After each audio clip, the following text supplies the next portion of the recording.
Good morning, folks. It is Wednesday, super early, and I'm taking the Range Rover for a ride after being parked for a few weeks because of the issues with the transfer case module. So I have an appointment this morning at the garage. It is about, I'd say, 40 to 45 kilometers away from my house. And we'll try to run this car on limp mode. Hopefully it's not going to cause any problems, and hopefully the garage, once I get there, they're going to be able to connect the car to their computer and reprogram the transfer case to this specific car. I did change it. I do have a new battery. All the wires are good. There's no corrosion. There's no more water. Brake light switch is brand new. So I assume that that's all that's going to be left to be done. So I'll hit the road and I'll see you guys in a bit.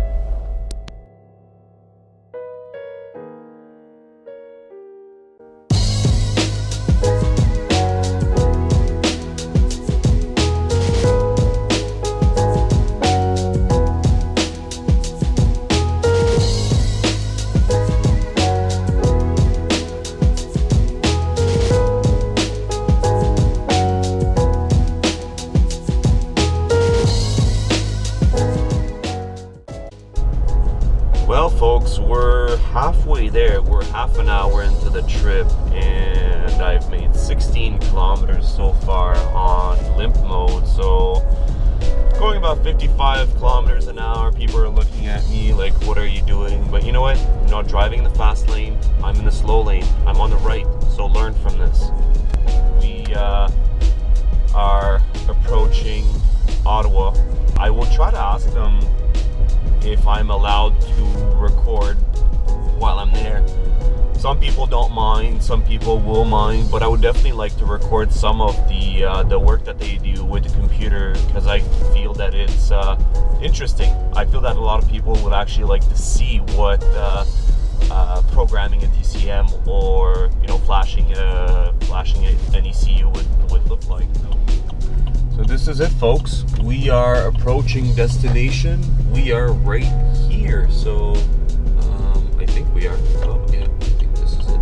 A whole bunch of Range Rovers in the parking lot. So hopefully they will let me film some of it. I'll show you guys what it looks like. I'm gonna be turning right now. Oh, nice. Look at the white one. Yeah, this is beautiful. Beautiful.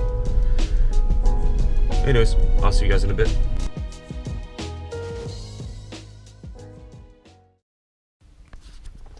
So guys, Range Rover is fixed. Apparently, I am about to leave the garage, and I was hoping to pay. Well, I was expecting to pay about $250 because they quoted me 2 hours and a half of work to get the TCM reprogrammed. So they said about $250 with tax. I ended up actually paying $177 today. Why? Well, because it says here, program customer install TCCM, program and calibrate customer install TCCM, clear faults and road test without fault. Noted that TPMS warning is on and gear shifter seems to be stiff. TPMS, I definitely knew about it. One of them will need to be changed. The gear shifter as well. This is something that my shifter is stiff basically whenever I shift it into gear.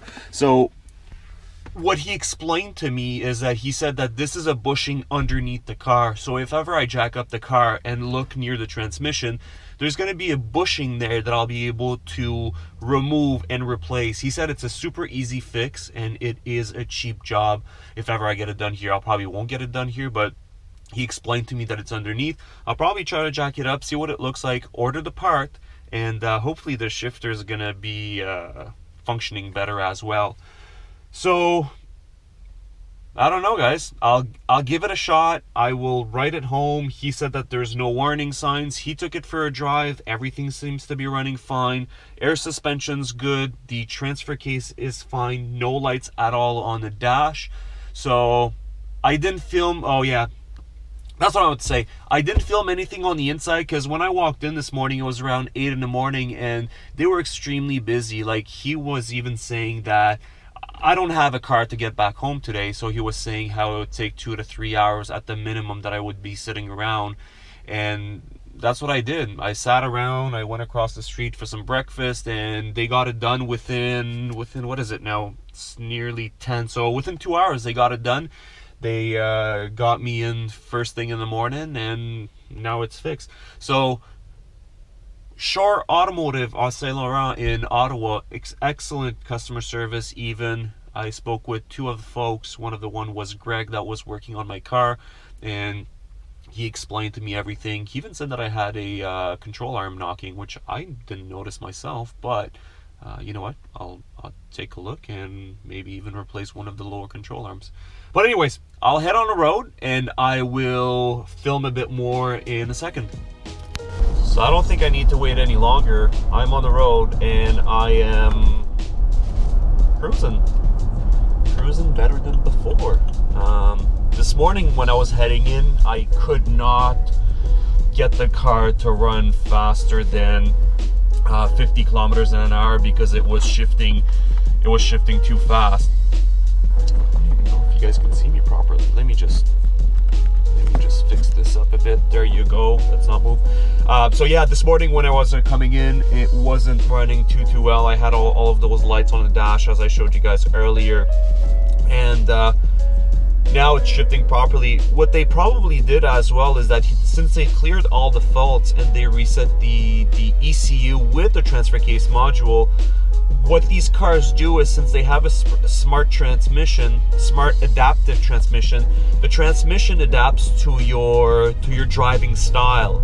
So I know a lot of you folks are probably not familiar with this technology because not a lot of cars do have this type of transmission. So it's called a smart transmission. What it technically does is that from what I heard, don't quote me on this, but from what I heard, every approximately 500 kilometers, the smart transmission adapts to your driving style from the past 500 kilometers. So depending on if you're a person with a light foot, if you're a person with a heavy foot, the transmission will adapt to that driving style and calibrate the shifting to make sure that the ride is as smooth as possible and that it's kind of safe for the vehicle and for the transmission and all the mechanic side of the car. So what this means for me now is that I'm assuming that for the next couple miles, couple of kilometers, the transmission will be adapting to my driving style. So the shifting will not be perfect. It will not be yet as it was before. It will not be like before because now it's fixed. No, I'm just kidding.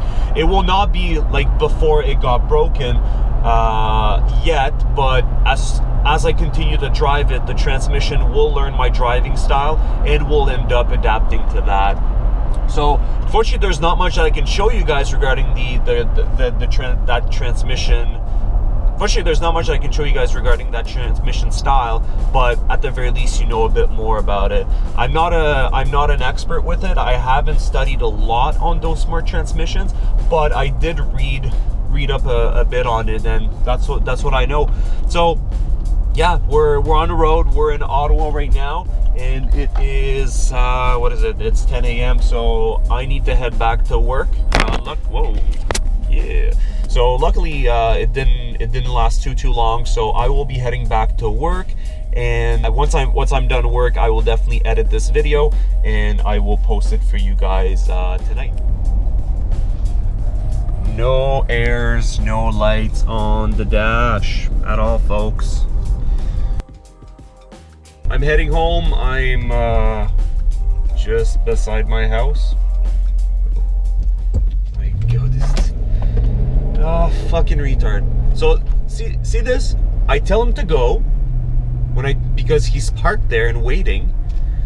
When I tell him to go, guess what? He tells me to go. Amazing, right? Idiots. That's what I call idiots. Sorry. It's a bit of frustration here. Let's get this started again. So I just got back home and we have no lights on the dash.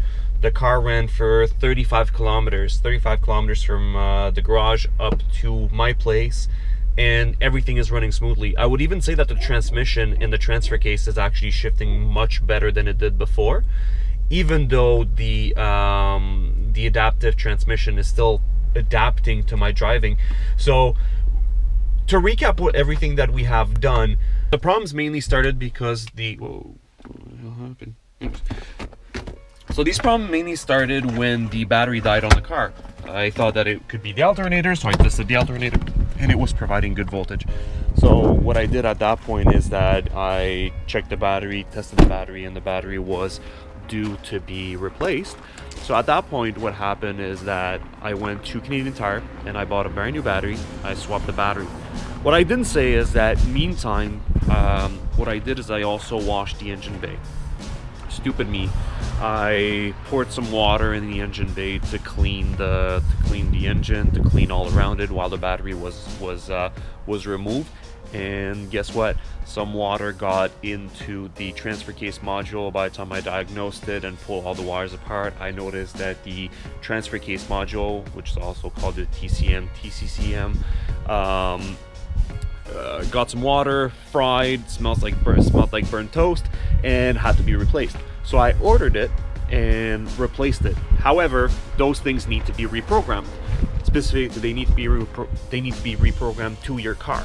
So that's why I booked the appointment at the dealership, because I do not have a $10,000 computer to do it myself. Unfortunately, if ever I did, I would have done it.